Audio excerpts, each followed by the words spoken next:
Hello. What's this construction? We were going to have Zoom questions.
back of the closet, I would say.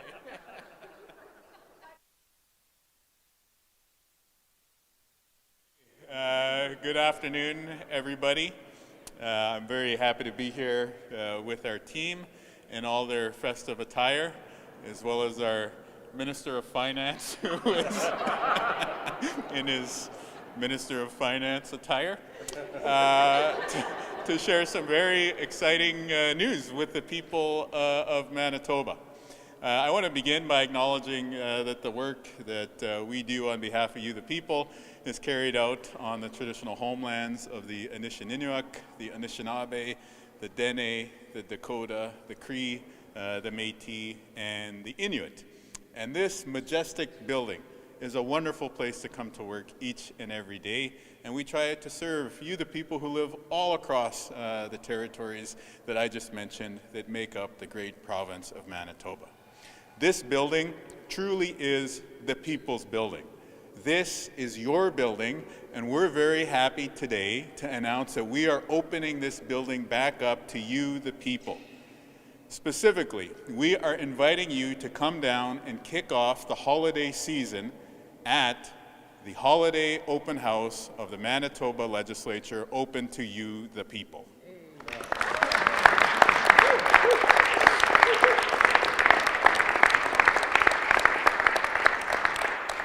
So come one, come all, wear your Christmas sweaters, bring your holiday cheer, celebrate with us in a non-denominational festive holiday spirit. But on December 2nd, from 11 o'clock in the morning till 2 p.m. in the afternoon, we're opening up the legislature to all Manitobans once again so that we can celebrate the holidays.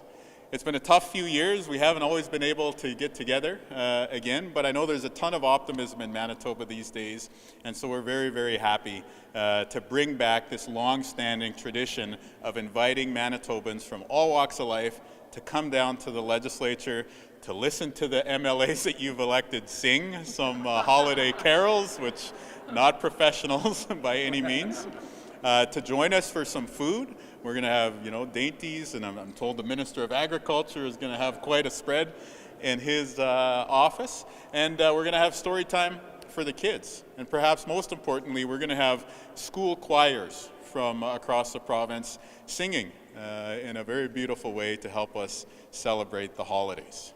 So, unfortunately, the last government, because of first moving to virtual holiday parties, but eventually the last government actually canceled the holiday celebrations, which sounds like a Hallmark movie plot if you're following along at home. But as any good Hallmark movie fan, such as myself, would know, you have to bring the holiday cheer back in order to have that great feel-good moment at the end of the story. And so that's what our team is committed to doing this year. Really a small token of our appreciation for all the great people around this province, and just a dedication on our behalf that we want you, the people, to feel welcome in the People's Building, and having a holiday open house once again, I think, is a great way for us to kick off this new spirit of openness and transparency and welcoming in to this building for the people of Manitoba. Yeah.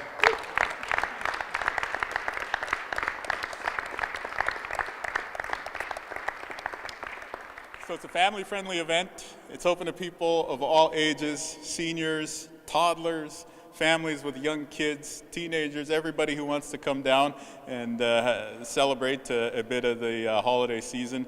Please do come down and join us. Again, it's December 2nd.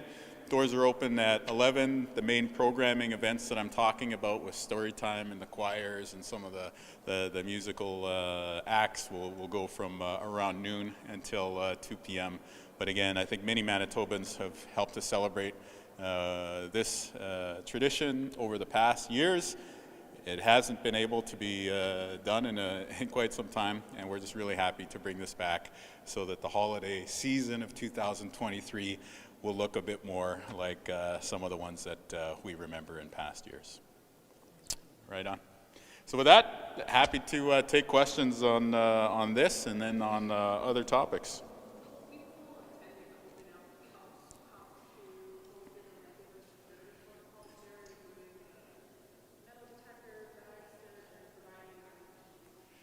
So we are going to have a security checkpoint at the front door. We can follow up with some of the details offline, but basically we're going to expand the capacity there so that there's not going to be a long line up out the front.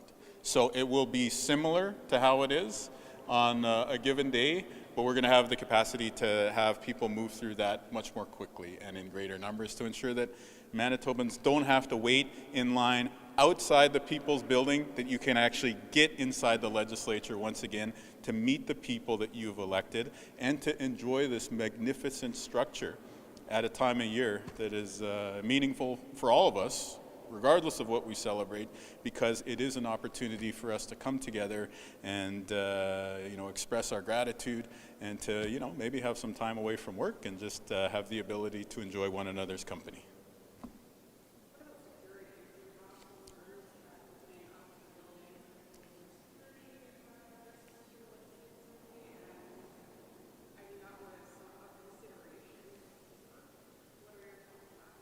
My primary consideration is that we live in a free society and we live in a democracy, and people deserve to have access to the seat of your democracy, which is this building.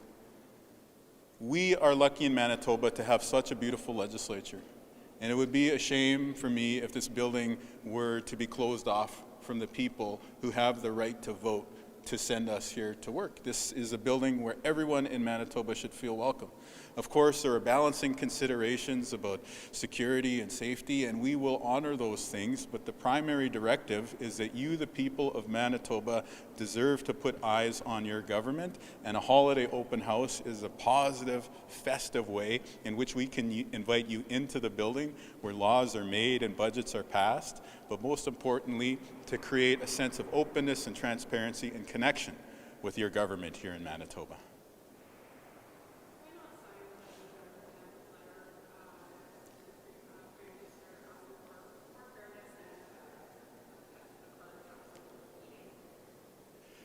So that week, there was a consensus communique from all premiers in Canada requesting a meeting with the Prime Minister to discuss infrastructure and the needed priorities that we have around building the infrastructure that can power our economy for the future. Here in Manitoba, I can tell you that we have the great building blocks of economic success for decades to come around a low-carbon electricity grid, but we know that there's more that we need to do. Flood mitigation, infrastructure, trade corridors, building up more hydro infrastructure, these are all important needs.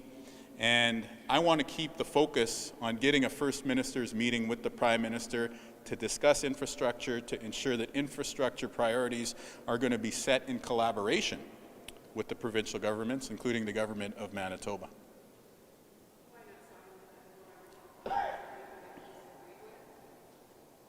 We are asking for a First Minister's meeting on infrastructure. And the more options you put before the astute politician, I assume the astute politician will recognize an out. And so my intention is to keep the focus on a First Minister's meeting regarding infrastructure so that we can move the ball forward on that file.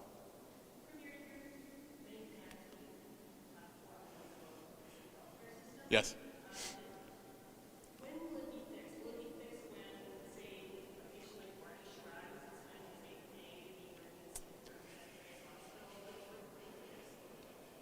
Yeah, a situation like that shouldn't happen. And I was moved by the reporting that I've seen on that, and I know that our Minister of Health has made thoughtful, meaningful comments on the topic. We are hard at work on a healthcare plan. We're going to give you an articulation of this in a press conference that the Minister is going to hold tomorrow. We're also going to shed further light on it in our throne speech this coming Tuesday. But we know that we were elected by the people of Manitoba to ensure that you can get access to health care closer to home, that you don't have to wait as long to get the medical procedures and access to health care that you deserve, and, importantly, that we improve the morale of those people who work on the front lines of our healthcare system. And so that's how we'll judge progress when it comes to healthcare. There's going to be a whole suite of specific indicators within those broad areas. But when we move services closer to you, when you can access tests and surgeries more quickly and emergency rooms more quickly, and when the folks working on the front lines say that the trust has been restored with their government, that's when we'll say that we've made progress on fixing healthcare. We're in early days now, and we are laying out our plan before you, the people of Manitoba. And so we're inviting you in to talk more about it, including at the upcoming holiday open house.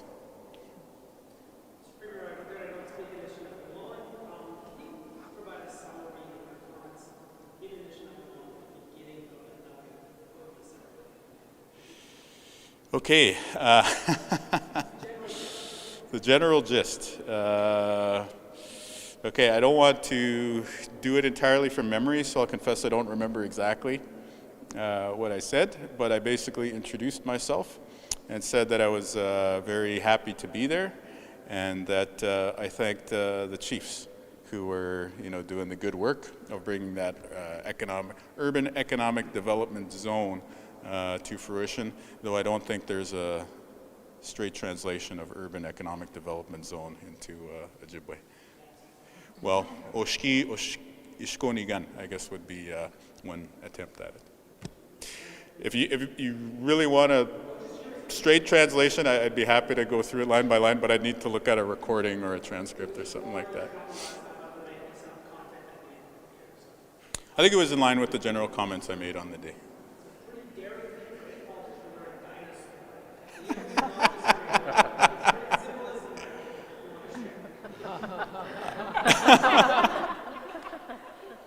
Well, I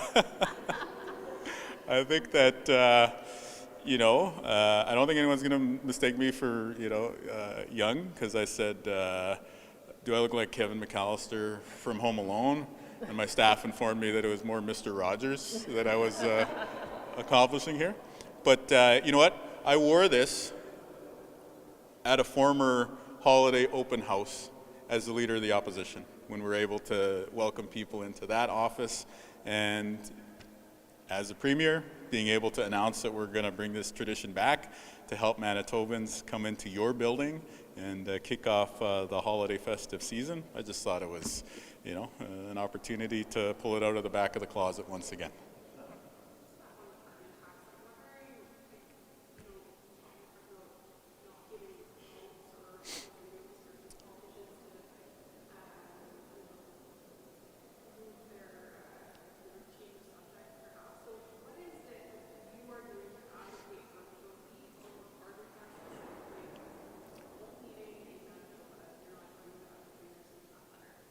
Well, the number one thing we're doing is cutting the fuel tax in Manitoba. Well, the objection that people have to the carbon tax is that it increased energy costs, and that consequently there's spin-off impacts that affect you at the grocery store. And so when we cut the provincial fuel tax on January 1st, we're going to save you money, and we're going to save you money on all those spin-off areas like at the grocery store as well. And so I recognize that the opposition in Manitoba might want to make hay out of this political issue, but let's recognize the fact that it's just games with them. They could have been saving you money their entire time in office, and they never did this step that we're going to take within our first 100 days of taking office. So for us, our attitude is simple: no more games. We're just going to save you money. We're going to lower costs for your family. And the fact that that relief is going to come when the credit card bills come due after the holidays, maybe that'll help your families out a bit more.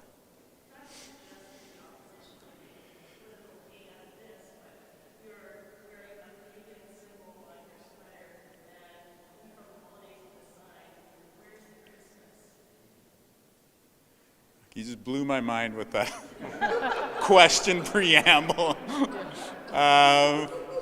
So, as the leader of the government of Manitoba, the province of Manitoba, along with our team here, I'm very happy to invite people into the building for the return of the Manitoba Legislature holiday open house. This is a long-standing tradition that the previous government canceled.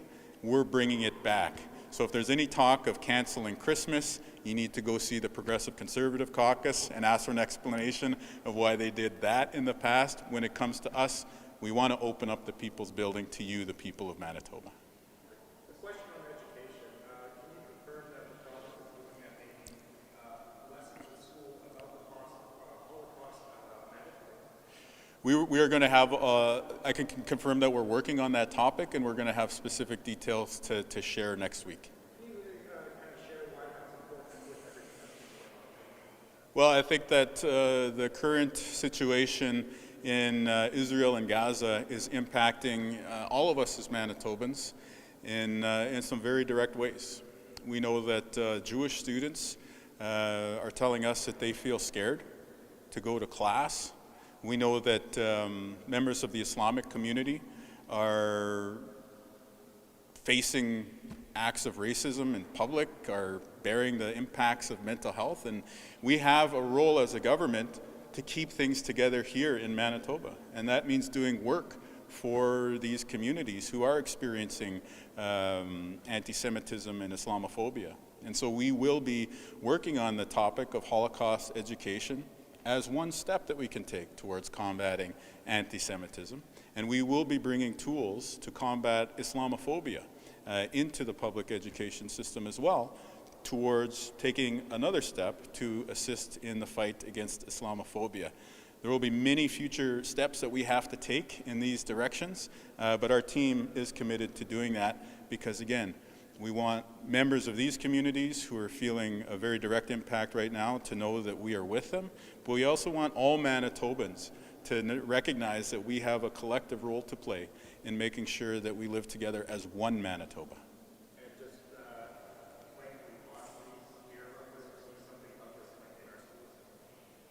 Well, this exists within schools today, but I think the work that we want to undertake is to make sure that it's comprehensive and it's accessible across the province. And so we're going to continue sharing more on that in the days to come. We'll have more to say.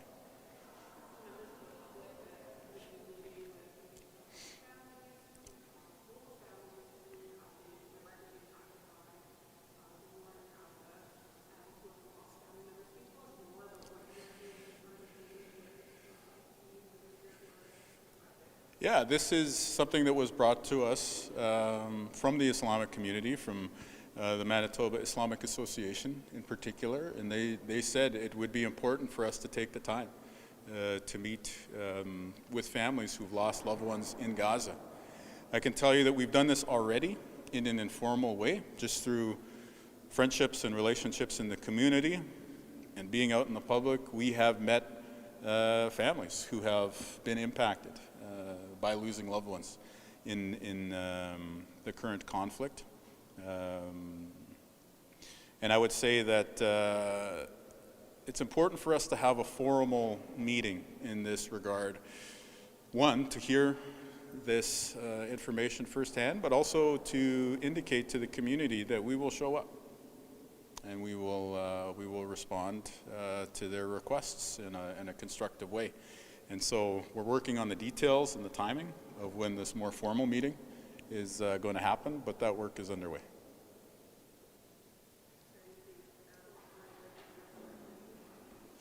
We have sat down with members of the Jewish community, representative organizations, the Jewish Federation of Winnipeg, the Ministers of Education and Advanced Ed, and myself sat down with the special envoy on anti-Semitism, I believe it was on Monday.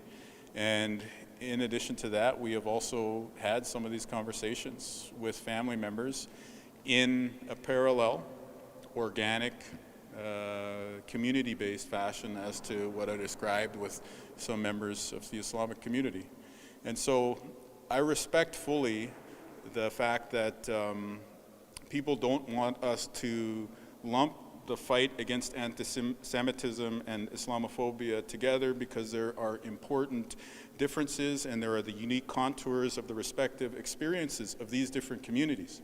However, at the same time, I feel it's necessary as somebody in a leadership role to indicate that we are taking steps with both communities on parallel tracks to ensure that we're doing the important work of keeping Manitobans here together and of letting Manitobans from all walks of life know that your government is going to show up for you.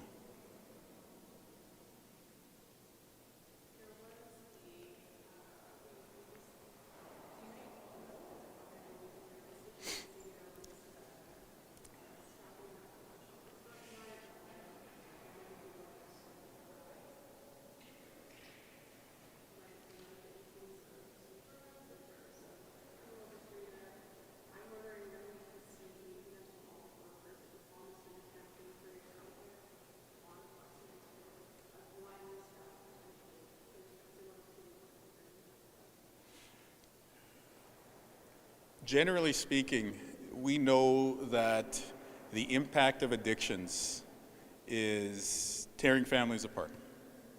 And the toxic drugs in our communities are breaking many of our communities apart. And our government is already taking action, including with the steps that you saw in the mandate letters to the Ministers of Justice and the Minister of Housing, Addictions, and Homelessness. And so we're taking immediate steps, and we're also doing the longer-term planning to be able to fulfill the broader election commitment of 100 mental health workers to be that additional layer of response when incidents happen in the community. I would point out, though, that in a situation in which, there's the imminent threat of violence, that to me signals the need to work with law enforcement. We can talk about prevention, we can talk about ensuring that there are addictions resources accessible to people in crisis and people in need, but we have to recognize that law enforcement has an important role to play here. And so the mental health piece that you're alluding to is something that we are working on bringing into place. But there's going to be an appropriate category of response for those mental health workers. And I think it'll be important for our government to collaborate with law enforcement and community organizations to figure out what the actual protocol is for when those mental health workers can respond in a way that's safe and constructive and helpful to what we all want, which is for us to get a handle on this addictions crisis that is causing so much human suffering in the province of Manitoba. Okay, and now we will turn things over to Zoom, if there are any questions there. Nothing on Zoom, okay. Et puis finalement, pour juste ajouter en français, nous sommes très contents d'être ici pour annoncer un fait pour tout le monde dans Manitoba de venir ici le 2 de décembre pour nous joindre au Palais législatif. Et puis toute notre équipe est très heureuse de vous voir. Merci beaucoup. Thanks so much. Right on. Thanks, everyone. Great. This didn't come out.